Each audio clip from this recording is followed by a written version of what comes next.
under mostly sunny skies.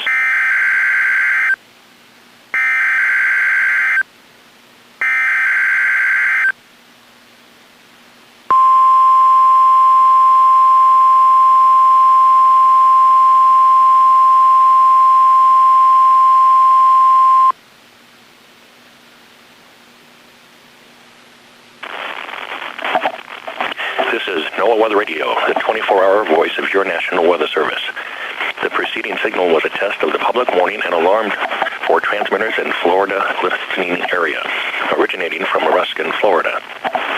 This was also a test of the SAME system, or Specific Area Message Encoder.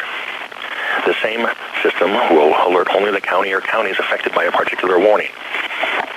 These tests are conducted each Wednesday between 11 a.m. and noon, and again between 6 p.m. and 8 p.m., unless severe weather threatens.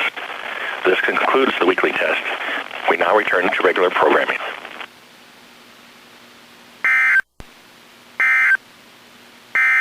Your coastal waters forecast.